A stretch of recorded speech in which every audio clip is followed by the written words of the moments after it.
தேடும் இதயங்கள் தனிலே ஏயருள் மலர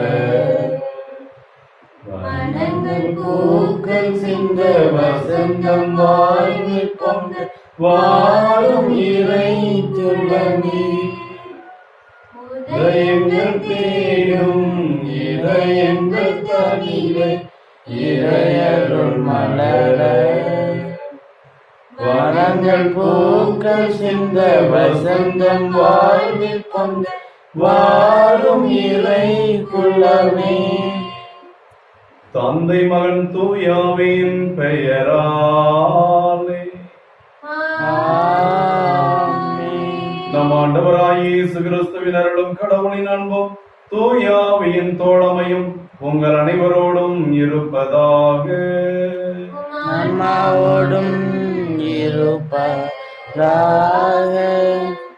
இயேசு கிறிஸ்துவில் எனக்கு பிரியமான தேவ பிள்ளைகளே, வருகின்ற ஞாயிற்றுக்கிழமை இரக்கத்தின் ஞாயிறை நாம் கொண்டாடுகிறோம். உயிர்த்த ஞாயிறுக்கு அடுத்த ஞாயிறு திருச்சபை இரக்கத்தின் ஞாயிறாக கொண்டாடுகிறது. இந்த இறை இரக்கத்தின் ஞாயிறை கொண்டாட நேற்றிலிருந்து நாம் நவநாளை தொடங்கி இருக்கிறோம். இந்த நவநாளிலே நாம் தெரிந்து கொள்ள வேண்டிய ஆழமான உண்மை, இறைவனுடைய இரக்கம் அளப்பரியதாக இருக்கிறது. கடவுள் நம் மீது ஆழமாக அதிகமாக பேரன்பு கொண்டிருக்கிறார். ஆகவே அவருடைய இரக்கத்தை நாம் கண்டு பாவிக்க, அவர் இரக்கத்தை கண்டு மனமாற, அவருடைய இரக்கத்துக்கு எதிராக நாம் செயல்பட்ட செயல்களை நினைத்து மனமருந்தி உண்மையிலேயே வருத்தமுற்று ஆண்டவருக்கு முன்னால் நாம் நல்ல பாவ சங்கீர்த்தனம் செய்ய முடிவெடுக்கின்ற ஒரு மனநிலையை உருவாக்க வேண்டும். In Jesus I trust you, ஆண்டவரே உம்மீது நான் நம்பிக்கை கொள்ளுகிறேன் என்று உறுதியாக ஆண்டவருக்கு வாக்களிக்க இந்த இரக்கத்தின் ஞாயிறு அழைக்கிறது. இன்றைய சனிக்கிழமை திருப்பலியை நிறைவேற்றுகிற நாம் இன்றைய நற்செய்தியில சீடர்கள் ஆண்டவர் இயேசு உயிர்த்து விட்டார், அவர் உயிரோடு இருப்பதை நாங்கள் பார்த்தோம் என்று மகதலா மரியாவும் மற்ற பெண்களும் சொன்ன போதும் அவர்கள் நம்பவில்லை. ஆண்டவர் உயிர்த்து விட்டார் என்று எம்மாவூஸ் சீடர்கள் சொன்ன போதும் அவர்கள் நம்பவில்லை. ஆண்டவர் அவர்களுக்கு தோன்றி காட்சி அளித்த பின்புதான் அவர்கள் நம்பினார்கள் என்று பார்க்கிறோம். ஆக ஆண்டவர் நான் பாடுபட்டு சிலுவையில் அறையப்பட்டு மரித்து 3ஆம் நாள் உயிர்ப்பேன் என்று வாக்கு மாறாத தேவன் 3 முறை தன்னுடைய பாடுகள் மரணம் உயிர்ப்பை குறித்து முன்னறிவித்தும் சீடர்களுடைய உள்ளமானது உயிர்ப்பிலே நம்பிக்கை கொள்ள தயங்கியது. உயிர்த்த ஆண்டவரில் விசுவாசம் கொள்ள அவர்கள் தயங்கி நின்றார்கள். அவருடைய விசுவாச இதயமானது கடினமாக இருந்தது. ஆகவே அவர்களால் உயிர்த்த ஆண்டவர் மீது நம்பிக்கை கொள்ள முடியவில்லை. ஆண்டவர் நம்மை விசுவாசம் கொள்ள அழைக்கிறார். ஆக இந்த விசுவாசத்தை எப்படி கட்டி காப்பது? விசுவாசம் என்பது ஒரு கொடை. பரிசுத்த ஆவியின் வல்லமையினால் கடவுள் நமக்கு கொடுத்திருக்கிற மேலான கொடைகளில் முக்கியமான கொடை விசுவாசம். இந்த விசுவாசம் என்பது நம் இதயத்திலே இறைவனால் பற்ற வைக்கப்பட்டிருக்கிறது. அந்த மெல்லிய ஒளியானது, விசுவாச ஒளியானது, the lumen fidei, நம் இதயத்திலே எரிந்து கொண்டிருக்கிறது. அந்த இதயத்தில் எரிந்து கொண்டிருக்கிற அந்த விசுவாசத்தை நம் வாழ்க்கையில் சந்திக்கின்ற புயல் காற்றுகளால், பூகம்பங்களால் நாம் அதை நம்முடைய வாழ்க்கை பாவங்களிலே இட்டு அதை அணைத்து விடாமல் ஜெபத்தின் வழியாக, இறை தேடல் வழியாக, இறை ஆசீர்வாதத்தின் வழியாக, விவிலிய வாசிப்பின் வழியாக, நம் பாவங்களுக்காக மனமருந்துவதன் வழியாக அந்த விசுவாசத்தை நாம் வளர்த்து அது நம்மிலே பற்றி எறிய வேண்டும். அப்படி பற்றி எறிந்து நம்மை சுற்றி இருக்கிற பாவங்களை, இருளை எல்லாவற்றையும் அது அழிக்க வேண்டும். அப்படிப்பட்ட ஒரு விசுவாசத்திற்கு ஆண்டவர் நமக்கு அழைப்பு விடுக்கிறார். அந்த சீடர்கள் திருத்தூதர் பணிகளை என்று நாம் கேட்க போகிறோமே, உறுதியுள்ளவர்களாக, இயேசுவின் உயிர்ப்பை அறிவித்தவர்களாக, பல பேர் இயேசுவில விசுவாசம் கொள்கிற அளவிற்கு அவருடைய வாழ்க்கை உயிர்ப்பினால் பற்றி எறிந்து அது பிரகாசித்து எறிந்ததை கண்டு எல்லோரும் இயேசுவில் விசுவாசம் கொள்ள வைத்தது போல நம் வாழ்வும் இருக்க ஜெபிப்போம். அன்புக்குரியவர்களே, நம்மை சுற்றி இருக்கிறவர்கள் கேட்கலாம், இயேசுவே உண்மையான ஆண்டவர், இயேசுவே உயிருள்ள ஆண்டவர், இயேசுவே உலகத்தின் இரட்சகர், இயேசுவே மனுக்குலத்தின் மீட்பு என்றெல்லாம் கிறிஸ்தவர்கள் சொன்னீர்களே, ஏன் கிறிஸ்தவ நாடுகளில் இவ்வளவு மக்கள் கொரோனாவில் செத்து போயிருக்கிறார்கள்? கிறிஸ்தவ நாடுகள் ஏன் இப்படி கொரோனாவினால் பாதிக்கப்பட்டிருக்கிறது? உங்கள் கடவுள் இருக்கிறாரா, அல்லது இறந்து போய்விட்டாரா, அல்லது ஓய்விலே போயிருக்கிறாரா, அல்லது கடவுள் இருந்தும் கண்டுகொள்ளாமல் இருக்கிறாரா, அவர் இருக்கிறாரா இல்லையா என்றெல்லாம் நம்மை பார்த்து கேட்கலாம். இந்த கேள்விகள் விசுவாசம் உள்ள நமக்கு நம் இதயத்தை குத்துவது மட்டுமல்ல, நம் உடம்புக்குள்ள இருக்கும் எலும்பு ஒன்றோடு ஒன்று சேர்ந்து நம்மை குத்துவது போல நமக்கு வலி இருக்கலாம். ஆண்டவர் வல்லமையோடு இருக்கிறார், அவர் நம்மோடு இருக்கிறார், நம் துன்பத்திலே இன்னும் அதிகமாக நம்மோடு இருக்கிறார். நமக்கெல்லாம் ஒரு நல்ல பாடத்தை, நாம் எல்லாம் ஆண்டவரிடம் திரும்பி வருகின்ற பாடத்தை, கிறிஸ்தவ நாடுகள் இன்னும் ஆண்டவரை அறிய, ஆராதிக்க, அவருக்குள் நம்மையே அர்ப்பணிக்க இந்த அற்புதமான வாய்ப்பை கொடுக்கிறார். It is a blessing in disguise. இது ஒரு துன்பம் போல் தெரிந்தாலும் ஆசீர்வாதங்களை கொண்டு வருகிற துன்பமாக ஆண்டவர் மாற்றுவார். உங்கள் துன்பம் எல்லாம் சந்தோஷமாக மாறும், உங்கள் கண்ணீர் எல்லாம் ஆனந்தமாக மாறும் என்று வாக்களித்த கடவுள் இந்த கொரோனாவை விரைவிலே நிறுத்தி ஆண்டவர் நம்மை விசுவாசத்தில் பற்றி எறிய செய்து நம்மை புது வாழ்வுக்கு மீண்டும் நம் நாடுகளை, கிறிஸ்தவ நாடுகளை, உலகத்தையே கிறிஸ்தவ உலகமாக மாற்றுகின்ற நாளை நோக்கி நம்மை பயணம் செய்வார். உலகமெல்லாம் சென்று நற்செய்தி அறிவியுங்கள் என்ற இயேசுவின் வார்த்தைகளை கேட்டு நாம் விசுவாசத்தில் வளர, விசுவாச ஒளியை பற்றி எறிய செய்ய ஆண்டவரிடம் வரவு கேட்போம். துன்பங்கள், இடைஞ்சல்கள், பிரச்சனைகள் வரும்போது கடவுள் இருக்கிறாரா, கடவுள் ஏன் என்னை கைவிட்டு விட்டார் என்று நாம் அவநம்பிக்கைக்கு ஆளான நேரங்களுக்காக ஆண்டவரிடம் மனமிருந்தி மன்னிப்பு கேட்போம். எல்லாம் வல்ல இறைவனிடமும் சகோதர சகோதரிகளை உங்களிடமும் நான் பாவியை ஏற்றுக்கொள்கிறேன். நேரங்களின் சிந்தனையாலும் சொல்லாலும் செயலாலும் கடமை தவறியதாலும் பாவங்கள் பல செய்தேன். என் பாவமே என் பாவமே என் பெரும்பாவமே. ஆகையால் இப்பொழுது கன்னியான பரிசுத்த மரியாதையும் வானதூதர் முனிவர்களையும் சகோதர சகோதரிகளை உங்களையும் நம் தேவனாகிய ஆண்டவரிடம் எனக்காக வேண்டிக் கொள்ள மன்றாடுகிறேன். எல்லாம் வல்ல இறைவன் நம் மீது இரக்கம் வைத்து நம் பாவங்களை எல்லாம் மன்னித்து நம்மை முடிவில்லாத வாழ்வுக்கு அழைத்து செல்வாராக. ஆமென். ஆண்டவரே இரக்கமாயிரும், ஆண்டவரே இரக்கமாயிரும், கிறிஸ்துவே இரக்கமாயிரும், கிறிஸ்துவே இரக்கமாயிரும், ஆண்டவரே இரக்கமாயிரும், ஆண்டவரே இரக்கமாயிரும். ஜெபிப்போமாக. இறைவா, உம் அருள் பெருக்கால் உம்மைக்கு நம்பிக்கை கொள்ளும் மக்களை நீர் அன்றாடம் பெருகச் செய்கின்றீர். இரக்கத்தின் ஞாயிறை கொண்டாட நவநாள் எடுத்து ஜெபிக்கும் உம் மக்களை ஆசிர்வதையும், அவர்கள் இதயங்களை உம் விசுவாச ஒளியால் பற்றி எறிய செய்து அவர்களிடம் இருக்கும் பாவங்களுக்கு மனமருந்தவும், அவர்கள் மேற்கொள்ளும் மன வருத்தத்தை நிறைவேற்ற அவர்கள் பாவங்களை மன்னிக்கவும், விரைவில் அவர்கள் நல்ல பாவ சங்கீர்த்தனம் செய்து ஆண்டவருடைய இறையிறக்கத்தை மேலாக பெற்றுக் கொள்ளவும் நீர் தேர்ந்தெடுத்தவர்களை கனிவோடு கண்ணோக்கி திருமுழுக்கு என்னும் அருளடையாளத்தின் வாயிலாக புது புறப்படைந்தவர்களாகிய நாங்கள் இரக்கத்தின் ஞாயிறு என்று புனித பௌஸ்டினாவுக்கு இரக்கத்தின் ஆண்டவர் வாக்களித்தது போல் எங்கள் பாவங்களிலிருந்தும் பாவத்திற்குரிய தண்டனையிலிருந்தும் முழுமையான விடுதலை அளிக்கு எங்களை ஆசீர்வதிப்பாராக. உம்மோடு பரிசுத்த ஆவியின் ஐக்கியத்தில் இறைவனாய் என்றென்றும் வாழ்ந்து ஆட்சி செய்கின்ற எங்கள் ஆண்டவரும் திருமகனுமாகிய இயேசு கிறிஸ்து வழியாக உம்மை மன்றாடுகிறோம்.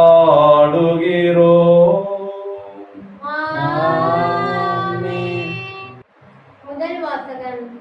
நாங்கள் கண்டதையும் கேட்டதையும் எடுத்துரைக்காமல் இருக்க எங்களால் முடியாது.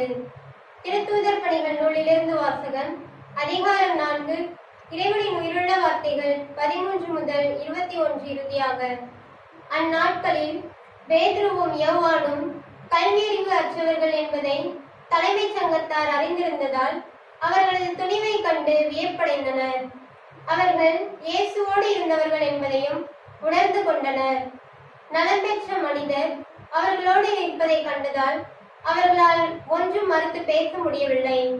எனவே அவர்கள் பேதுருவையும் யோவானையும் சங்கத்தை விட்டு வெளியேறும்படி ஆணையிட்டு பின்பு தங்களுக்குள் இது குறித்து கலந்து பேசினார்கள். நாம் இந்த மனிதர்களை என்ன செய்யலாம்? ஏனென்றால் குறிப்பிடத்தக்க ஓர் அரும் அடையாளத்தை இவர்கள் செய்துள்ளார்கள்.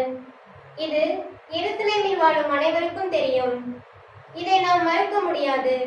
ஆகவே இச்செய்தி மேலும் மக்களிடையே பரவாமல் இருக்க இந்த இயேசுவை குறித்து யாரிடமும் பேசக்கூடாதென நாம் இவர்களை அச்சுறுத்தி வைப்போம் என்று அவர்களுக்குள்ளே பேசிக் கொண்டனர்.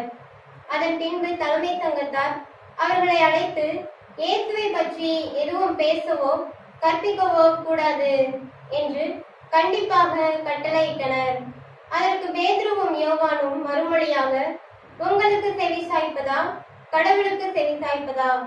இதில் கடவுள் பார்வையில் எது முறையானது என நீங்களே தீர்மானித்துக் கொள்ளுங்கள்.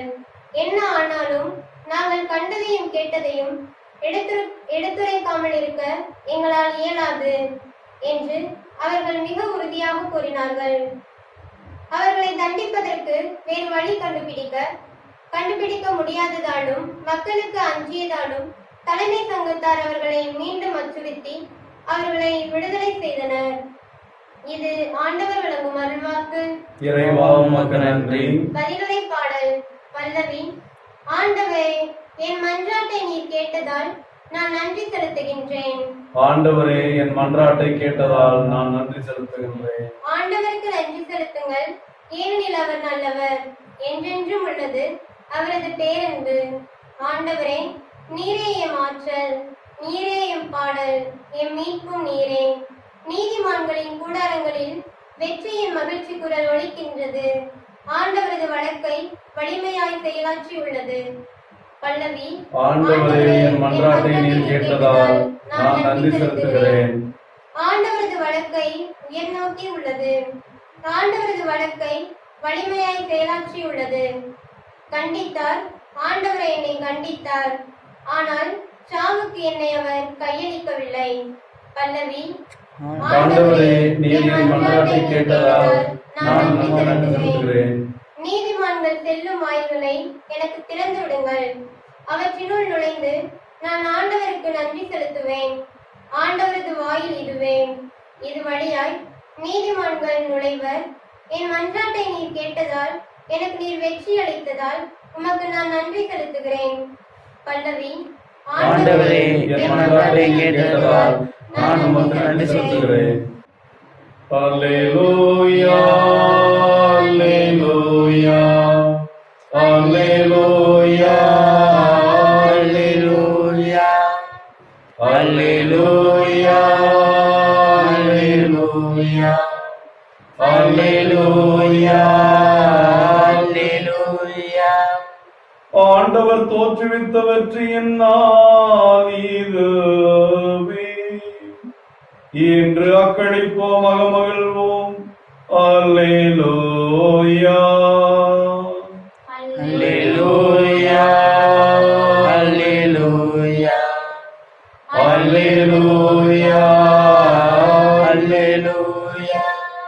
ஆண்டவர் உங்களோடு இருப்பாராக. ஆன்மாவோடும் இருப்பாராக. புனித மார்க்கு எழுதிய தூய நற்செய்தியிலிருந்து வாசகம். ஆண்டவரே, மாட்சி உமக்கே. அதிகாரம் 16, இறைவார்த்தைகள் 9-15 முடிய. வாரத்தின் முதல் நாள் காலையில் இயேசு உயிர்த்தெழுந்த பின்பு அவர் முதலில் மகதலா மரியாவுக்கு தோன்றினார். அவரிடமிருந்துதான் அவர் 7 பேய்களை ஓட்டியிருந்தார். மரியா புறப்பட்டு சென்று இயேசுவோடு இருந்தவர்களிடம் இதை அறிவித்தார். அவர்கள் துயருற்று அழுது கொண்டிருந்தார்கள். அவர் உயிரோடு இருக்கிறார் என்றும் மரியா அவரை கண்டார் என்றும் கேட்டபோது அவர்கள் நம்பவில்லை. அதன் பிறகு அவர்கள் இருவர் வயல்வெளிக்கு நடந்து சென்ற போது இயேசு அவர்களுக்கு வேற்று உருவில் தோன்றினார். அவர்கள் சென்று அதனை மற்றவர்களுக்கு அறிவித்தார்கள். அவர்கள் சொன்னதையும் சீடர்கள் நம்பவில்லை. இறுதியாக 11 பந்தியில் அமர்ந்திருந்த பொழுது அவர்களுக்கு இயேசு தோன்றினார். உயிருடன் எழுப்பப்பட்ட தம்மை கண்டவர்கள் சொன்னதையும் நம்பாமல் அவர்கள் கடின உள்ளத்தோடு இருந்தமையால் அவர் அவர்களுடைய நம்பிக்கையின்மையை கடிந்தார். இயேசு அவர்களை நோக்கி, உலகெங்கும் சென்று படைப்பிற்கெல்லாம் நற்செய்தியை பறைசாற்றுங்கள் என்று உரைத்தார். இது ஆண்டவரின் அருள்வாக்கு. கிறிஸ்துவே, உமக்கே புகழ். அன்புக்குரிய தேவனுடைய பிள்ளைகளே, இந்த செய்தியை கேட்டுக்கொண்டிருக்கிற உங்களை உயிர்த்த ஆண்டவர் உறுதியோடு அவரில் நம்பிக்கை கொள்ளவும், அந்த விசுவாசம் உங்களிலே பற்றி எறியவும் உங்களுக்காக இந்த திருப்பலியில் நான் ஜெபிக்கிறேன்.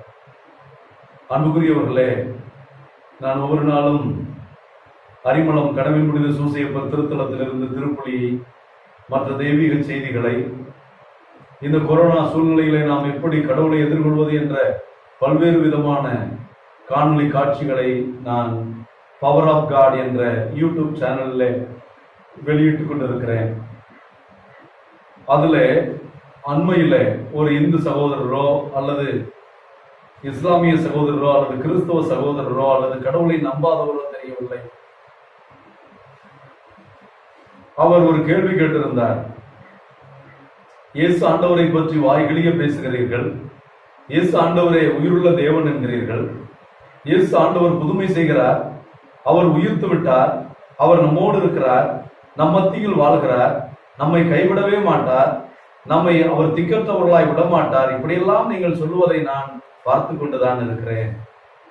இன்றைக்கு உலக நாடுகளிலே கொரோனா தொற்று ஏற்பட்டு ஏறக்குறைய 1,25,000 மக்களுக்கு மேல் இறந்து போயிருக்கிறார்களே. இப்படி இறந்தவர்களில் அதிகமானவர்கள் கிறிஸ்தவர்கள் அல்லவா?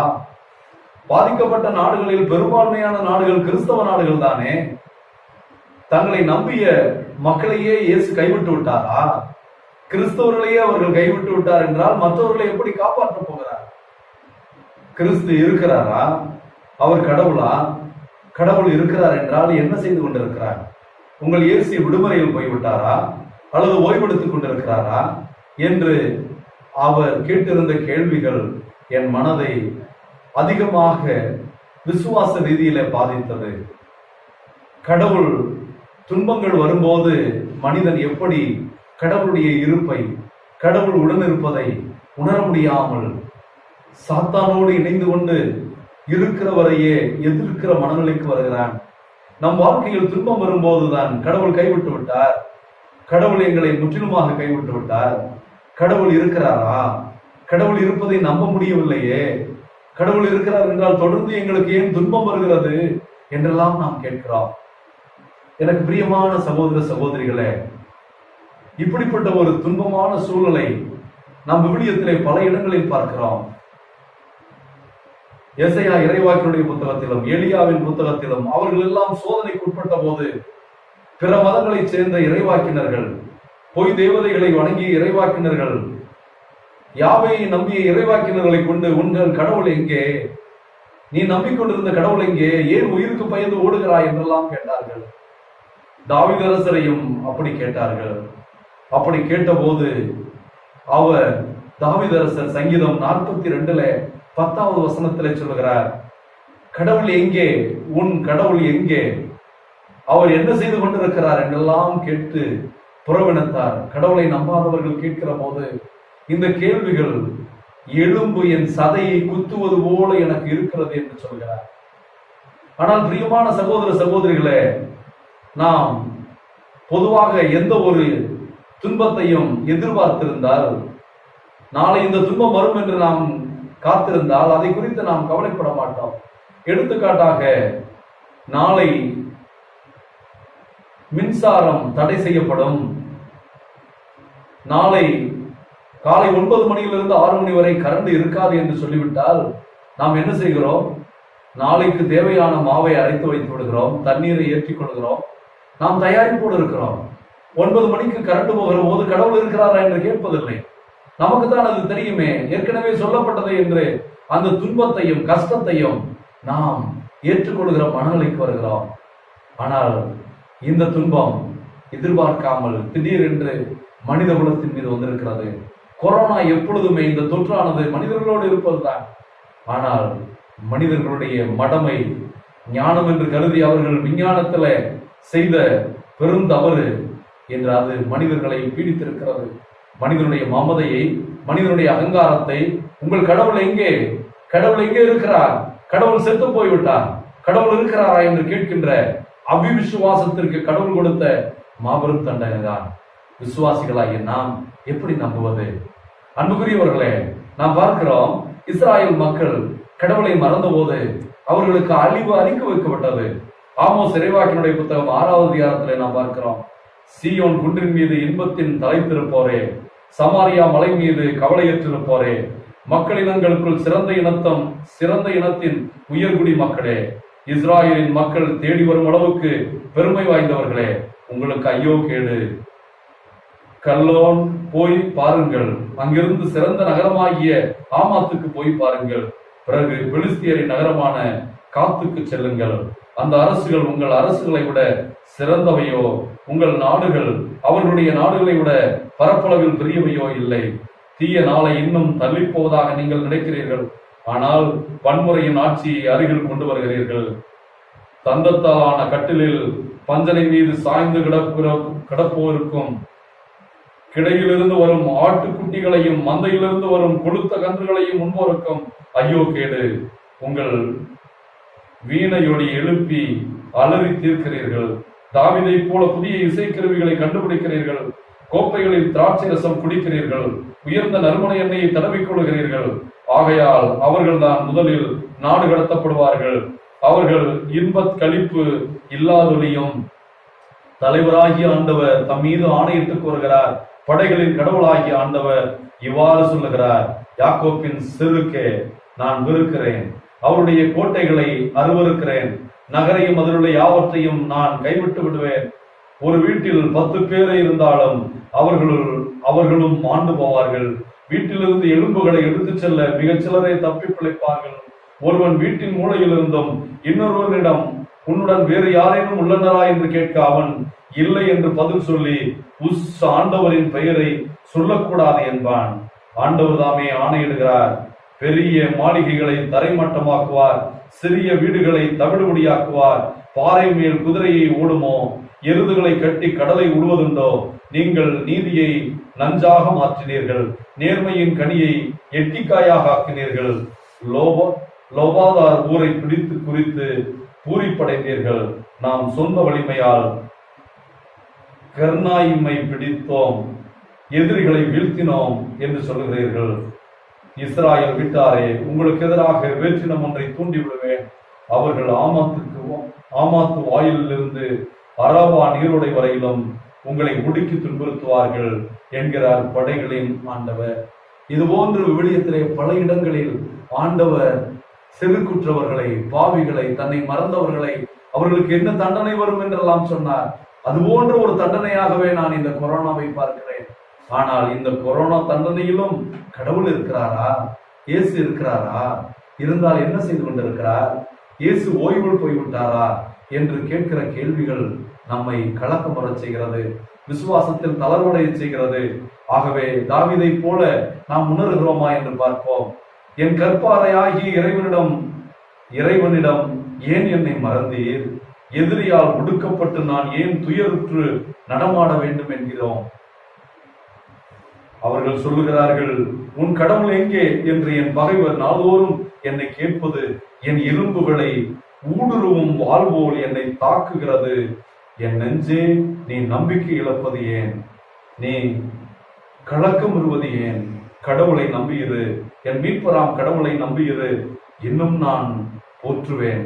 என் கடவுளின் மீட்பு செயல்களை முன்னிட்டு இன்னும் நான் அவருக்கு நன்றி செலுத்துவேன் என்று தாவீதை போல நாம் விசுவாசத்தை பற்றி, இயேசுவை பற்றி, இவருடைய உயிர்ப்பை பற்றி, அதை நம்ப முடியாதவர்கள், காண முடியாதவர்கள் இயேசுவையும் இயேசுவின் ராஜ்யத்தையும் கிறிஸ்தவர்களையும் பழிக்கும் போது அது நம் தசைகளில் எலும்பு குத்துவது போல வலித்தாலும் நாம் ஆண்டவர் மீது நம்பிக்கை கொண்டவர்களாக, அவரை இன்னும் புகழ்கிறவர்களாக, அவரை இன்னும் ஆட்சிமைப்படுத்துகிறவர்களாக தொடர்ந்து இடைவிடாது ஜெபித்து நம் ஜெபத்திலே நம் விசுவாசத்தை வளர்த்து, ஆண்டவர் உயிரோடு இருக்கிறார், அவர் வல்லமையுள்ளவராக இருக்கிறார், அவர் நம் அனைவரையும் மீட்பார் என்ற முழுமையான நம்பிக்கைக்குள் கொரோனாவை வெற்றி கொள்வோம். இந்த தேசம் மட்டுமல்ல, இந்த உலகமே இயேசுவே ஆண்டவர் என்று அறிக்கையிடும் நாள் விரைவில் உலகமெல்லாம் சென்று நற்செய்தி அறிவிக்க முதலில் விசுவாசிகளாக நாம் வாழ்வோம். நல்ல தேவன் வாழ்த்து பெறுவாராக. இரக்கத்தின் ஆண்டவர் இரக்கத்தை நம் மீது பொழிந்து நல்ல மனஸ்தாபத்தினாலும் ஆன்மீக அடிப்படையிலே இந்த நற்கருணை விருந்திலே பங்கு கொள்வதாலும் இரக்கத்தின் ஞாயிறாகிய அன்று உங்கள் பாவங்களிலிருந்து இவன் சாவான பாவங்களிலிருந்து விடுதலையும் அந்த பாவத்தின் தண்டனையிலிருந்து விடுதலையும் கொடுத்து உங்களை ஆசீர்வதிப்பாராக. ஆமென்.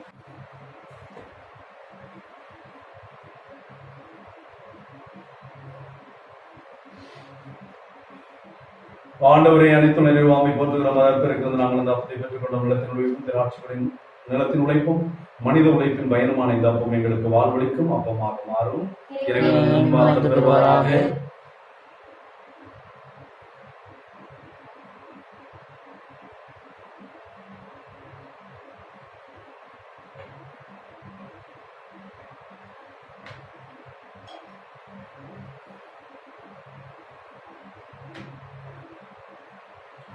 ஆண்டவரே அனைத்து நிறைவாமை போற்றுகிறோம். அறுப்பருக்கிலிருந்து நாங்கள் இந்த திராட்சை ரசத்தை பெற்றுக்கொண்டோம். நிலத்தின் உழைப்பும் திராட்சை கொடியின் பலனுமான இந்த ரசம் எங்களுக்கு வாழ்வளிக்கும் பானமாக மாறும்.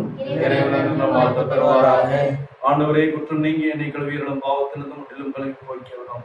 நான் ஒப்புக் கொடுக்கும் இந்த திருப்பலி உமக்கு வந்ததாக மாறுவதாக. அன்புக்குரிய சகோதர சகோதரிகளை நாம் அனைவரும் சேர்ந்து ஒப்புக் கொடுக்கும் இரக்கத்தின் நவநாள் திருப்பலி எல்லாமல தந்தையாகிய கடவுளுக்கு ஏற்றதாக முடிய செவியுங்கள்.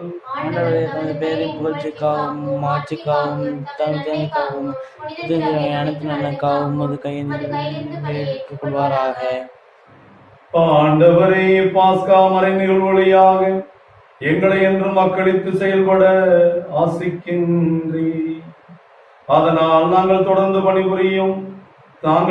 புரியும் பரிகார செயல்களை நீரேற்று எங்கள் பாவங்களிலிருந்தும் பாவத்திற்கு தண்டனையான பெரும் தண்டனைகளிலிருந்தும் எங்களுக்கு விடுதலை அளித்து உமது இரக்கத்தின் கரங்கள் எங்கள் மீது என்றும் இருக்க வேண்டும் என்று எங்கள் ஆண்டவராகிய கிறிஸ்து வழியாக உம்மை மன்றாடுகிறோம்.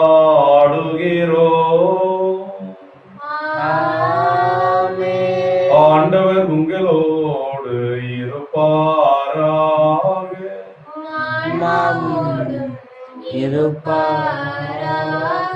இதயங்களை ஆண்டவரிடம் எழுப்புங்கள். நாம் இறைவனாகிய ஆண்டவருக்கு நன்றி கூறுவோம். அதே தகுதியும் நீதியும்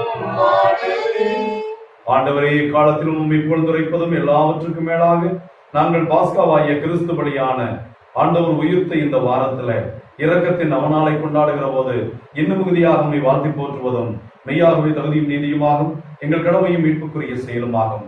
ஏனெனில் உலகின் பாவங்களை போக்கும் மெய்யான செம்மறி அவரே, எங்கள் சாவை தம் சாவால் அளித்தவரும் தமது உயிர்ப்பினால் எங்கள் வாழ்வை புதுப்பித்தவரும் அவரே. ஆகவே பாஸ்கா மகிழ்ச்சி பொங்க அனைத்துலக மாந்தர் அனைவரும் மக்களிக்கின்றனர். அவ்வாறே ஆற்றல் மிக்க அதிகாரம் கொண்ட தூதர்களும் மது மாட்சிமையை புகழ்ந்து பாடி முடிவின்றி ஒரே குரலாய் சொல்வதாவது: தூயவர் தூயவர் தூயவர் வான்படைகளின் கடவுளாம் ஆண்டவர், விண்ணமும் மன்னமும் ஆட்சியால் இருந்தன. உன்னதங்களிலே ஓசன்னா. ஆண்டவர் பெயரால் வருகிறவர் ஆசி பெற்றவர். உன்னதங்களிலே ஓசன்னா.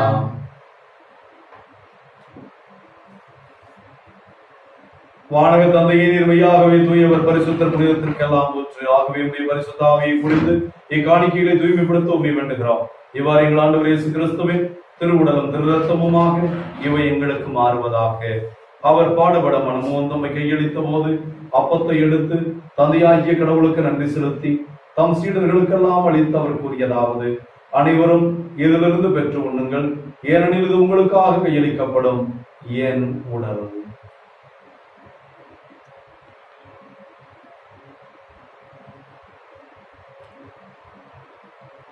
அவனமே உணவருந்திய பின் கிண்ணத்தை எடுத்து மீண்டும் நோக்க நன்றி கூறி தம் சீடர்களுக்கு அளித்து அவர் கூறியதாவது: அனைவரும் இதிலிருந்து பெற்று பருகுங்கள், ஏனெனில் இது புதிய நிலையான உடன்படிக்கைக்குரிய என் இரத்தத்தின் கிண்ணம்.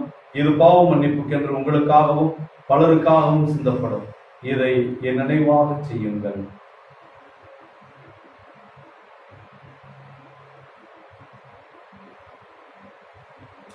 இறை நம்பிக்கையின் மறைபொருள். ஆண்டவரே, தேவரே, வருமளவும் உமது இறப்பினை அறிக்கையிடுகின்றோம், உமது உயிர்ப்பினையும் எடுத்துரைக்கின்றோம். ஆகவே ஆண்டவரே, நாங்கள் கிறிஸ்துவின் இறப்பையும் மீட்பை நினைவு கூர்ந்து வாழ்வதும் இந்த அப்பத்தையும் மீட்பளிக்கும் கிண்ணத்தையும் மக்களுக்கு கொடுக்கிறோம். உம் திருமணங்களும் ஊழியம் புரிய தகுந்தவர்களை ஏற்றுக்கொண்டு எனவே மக்கள் நடி செலுத்துகிறோம். மேலும் கிறிஸ்துவின் உடல் ரத்தத்திலும் மங்குகளும் எங்களை தூயாவியானவர் ஒன்று சேர்க்க வேண்டும் என உண்மை தாழ்மையுடன் மன்றாடுகிறோம். ஆண்டவரை, உலகமெல்லாம் பறந்து கிடக்கிறோம், திருச்சபைக்காக ஜெபிக்கிறோம். கொரோனா தொற்றிலே பாதிக்கப்பட்டிருக்கிறோம் பிள்ளைகள் எல்லாருக்காகவும் மன்றாடுகிறோம். குறிப்பாக எம் பங்கிலிருந்து வெளிநாடுகளில் பணிபுரிகிற பிள்ளைகள் கொரோனா தொற்றுக்கு ஆளாகி இருந்தாலும், இதுவரை அவர்களை கொரோனா தொற்று தொடாமல் இருந்தாலும், அவர்களை உங்களுடைய பாதுகாப்பு வளையத்தில் வைத்து முழு சுகத்தோடு காப்பீராக. எங்கள் திருத்தந்தை பிரான்சிஸ், எங்களாய தேவதாஸ் அம்ப்ரோஸ், எல்லா திருநிலையினரையும், எங்கள் பங்கு மக்களையும், அறிமுகம் கனவின் புனித சூசையப்பர் திருத்தலத்தையும் திருத்தல பக்தர்களையும், இங்கு நாங்கள் கட்டி கொண்டிருக்கிற புதிய ஆலயத்திற்கு தாராள உள்ளத்தோடு உதவி செய்து கொண்டிருக்கிற உபகாரிகள் அனைவரையும் அன்பின் நிறைவை அடைய செய்தரலும்.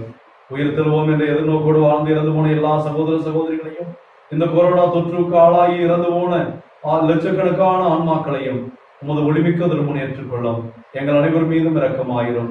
கடவுளின் கன்னித்தாயான பெருந்துன்ப முடிச்சுகளை அவருக்கு மரியா, அவருடைய கணவரான எங்கள் பாதுகாவலர் கனவின் புனித சூசையப்பர், இயேசுவின் திருத்தூதர்களை உலகில் மக்குவந்தவராயிருந்த புனித அனைவரோடும், குறிப்பாக கொள்ளை நோய்களில் இருந்து எங்களை காக்கின்ற புனித சூசையப்பரோடு, எங்களுக்காக பரிந்து பேசுகிற புனித செபஸ்தியார், புனித கொரோனா ஆகிய புனிதர்கள் அனைவரோடும் நாங்கள் நிலைவாழ்வில் பங்கு கொள்ளும் தகுதி பெற்று ஒன்றிருமான இயேசு கிறிஸ்து வழியாக உம்மை புகழ்ந்தேத்து மரமரல உம்மை தாழ்மையாய் வேண்டுகிறோம். இவர் வழியாக இவரோடு இவரில் எல்லாம் வல்ல இறைவனாகிய தந்தையே, தூயாவின் ஒன்றிப்பில் எல்லா புகழும் ஆட்சியும் என்றென்றும் உமக்கு உரியதே. ஆமென், ஆமென், ஆமென். தேவனுக்கு பிரியமான பிள்ளைகளை, நம்மிடம் இருக்கிற ஒரே ஆயுதம் இந்த கொரோனாவை மட்டுமல்ல, பாவத்தை, துன்பங்களை, கஷ்டங்களை, இந்த ஊரடங்கு உத்தரவில் வீடு அணுகி கிடக்கிற நாம், இழந்து போயிருக்கிற பொருளாதாரம், நம்முடைய வாழ்வாதாரம் எல்லாவற்றையும் மீண்டும் பெற்றுக்கொள்ள நமக்கு இருக்கிற ஒரே ஆயுதம் நாம் அப்பா தந்தா என்று ஆவியானவரால் தூண்டி எழுப்பப்பட ஜெபிப்பதில்லை, ஜெப வல்லமையை பயன்படுத்துவோம். ஜெபிக்கிற ஜெபங்களிலேயே சிறந்த ஜெபம் நம் இயேசு சாமி கற்றுக் கொடுத்த ஜெபம் தான். அந்த ஜெபத்தை வானக தந்தையை நோக்கி இறை இறக்கத்திற்காக மன்றாடுவோம். விண்ணுலகில் இருக்கிற எங்கள் தந்தையே, உமது பெயர் தூயதென போற்றப் பெறுக, உமது ஆட்சி வருக, உமது திருவுளம் விண்ணுலகில் நிறைவேறுவது போல மண்ணுலகிலும் நிறைவேறுக. எங்கள் அன்றாட உணவை இன்று எங்களுக்கு தாரும். எங்களுக்கு எதிராக குற்றம் செய்வோரை நாங்கள் மன்னிப்பது போல எங்கள் குற்றங்களை மன்னியும். எங்களை சோதனைக்கு உட்படுத்தாதையும் தீமையை விடுவித்தருளும். ஆண்டவரை, தீமைகள், நோய்கள், பேய்கள், அங்ககார சக்திகள், இந்த கொரோனா என்ற கொடிய தொற்று நோய் எல்லாவற்றிலும் இருந்து உலக மக்களை விடுவித்து எங்களுக்கும் உலகிற்கும் கனிவோடு உம்மை அமைதியை அருள வேண்டுகிறோம். உமது இரக்கத்தின் உதவியால் நாங்கள் பாவத்திலிருந்து எப்போதும் விடுதலை பெற்று மனமாற மனமற்ற கடின உள்ளம் உள்ளவர்கள் எல்லாம் மனமாறி பாவத்திலிருந்து முற்றிலும் விடுதலை பெற்றவர்களாய் எந்த கலக்கமும் பயமும் இல்லாமல் நலமாயிருப்போமாக. நாங்கள் எதிர்நோக்கி இருக்கும் பேரின்பத்துக்காகவும் எம்மீட்பராய் இயேசு கிறிஸ்துவின் வருகைக்காகவும் காத்திருக்கின்றோம். ஆண்டவராய் இயேசு கிறிஸ்துவை அமைதி உங்களுக்கு விட்டு செல்கிறேன், என் அமைதியை உங்களுக்கு அளிக்கிறேன் என்றும் அப்போஸ்தலர்களுக்கு மொழிந்தீரே. எங்கள் குற்றங்கள் குறைகளை பாராமல் நாங்கள் மீது கொண்டிருக்கிற விசுவாசத்தை இன்னும் பெருகச் செய்து எங்களுக்கும் எங்கள் குடும்பத்திற்கும் உலகில் கொரோனா நோயிலே பாதிக்கப்பட்டிருக்கிற எல்லா குடும்பங்களுக்கும் ஒற்றுமையும் அமைதியும் அளித்திருட திருவம் கொள்கிறாக. என்றென்றும் வாழ்ந்து ஆட்சி செய்கின்றவர் நீரே. ஆண்டவர் இயேசு கிறிஸ்துவின் அமைதி உங்கள் அனைவரோடும் இருப்பதாக. ஒருவருக்கொருவர் கிறிஸ்துவின் அமைதியை அறிவித்துக் கொள்வோம். அமைதி. உலகின் பாவங்களை போக்கும் இறைவனின் செம்மறியே, எங்கள் மேல் இரக்கமாயிரும். உலகின் பாவங்களை போக்கும் இறைவனின் செம்மறியே, எங்கள் மேல் இரக்கமாயிரும். உலகின் பாவங்களை போக்கும் இறைவனின் செம்மறியே, எங்களுக்கு அமைதியை அளித்தருளும். இதோ இறைவனின் செம்மறி, இதோ உலகின் பாவங்களை போக்குகிற நம் ஆண்டவர். இவருடைய திருவிருந்திற்கு அழைக்கப்பட்டிருக்கிற நாம் அனைவரும் பேறு பெற்றோர்.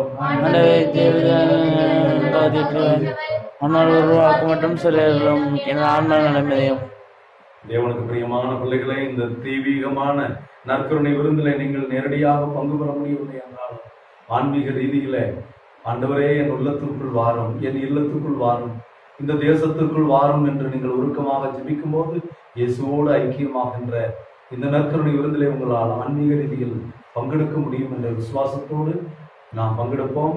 இயேசுவின் திருவுடலும் திருரத்தமும் இதை உட்கொள்ளும் எனக்கும் உங்களுக்கும் நித்திய வாழ்வை பெற்றுத் தருவதாக.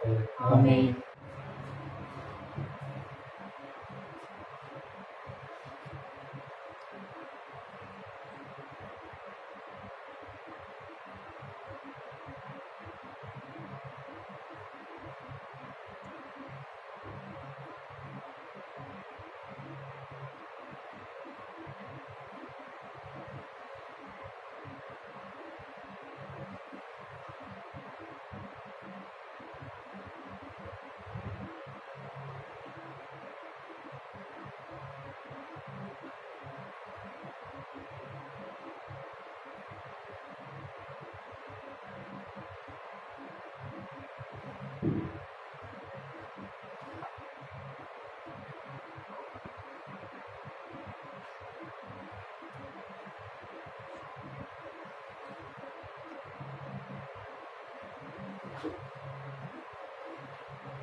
கிறிஸ்துவில் திருமுழுக்கு பெற்ற நீங்கள் அனைவரும் கிறிஸ்துவை அணிந்து கொண்டிருக்கிறீர்கள். அல்லேலூயா. நன்றி கூறி மன்றாடுவோமாக. பேரிரக்கமுள்ள தந்தையே இறைவா,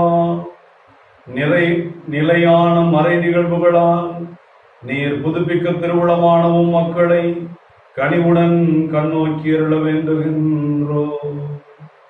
அதனால் நாங்கள் மாட்சிக்குரிய உடலின் அழிவற்ற உயிர்த்தெழுதலுக்கு வந்து சேர அருள்வீராக. இரக்கத்தின் அவனால் திருப்பலியை காணும் நாங்கள் எங்கள் பாவங்களுக்காக மனம் வருந்தி மன்னிப்பு கேட்கவும், இனிமேல் இப்படிப்பட்ட பாவங்களை செய்ய மாட்டோம் என்ற உறுதியளித்து விரைவில் ஒப்புரவு அருட்சாதனத்தை நிறைவேற்றவும் ஆன்மீக ரீதியாக நற்கருணை விருந்தில் பங்கு பெற்ற நாங்கள் உம்முடைய தேவ இரக்கத்தினுடைய கருணையின் அருளை பெற்றுக்கொள்ள எங்களுக்கு அருள்வீராக. எங்கள் ஆண்டவராகிய கிறிஸ்து வழியாக உம்மை மன்றாடுகிறோம்.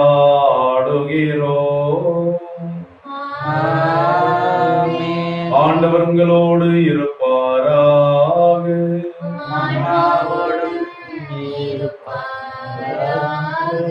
எல்லாம் வல்ல இறைவன் பிதா சுதன் பரிசுத்தாவி உங்களையும் உங்கள் குடும்பங்களையும் உங்கள் குழந்தைகளையும் உலக மக்களில் கொரோனாவிற்கு பாதிப்புக்குள்ளாயிருக்கிற எல்லா பிள்ளைகளையும் இறை இரக்க ஆசிரால் இடைவிடா சகாய எண்ணெயின் கருவையால் கனவின் புனித சூசையப்பருடைய கரங்களால் நிறைவாக ஆசீர்வதிப்பாராக.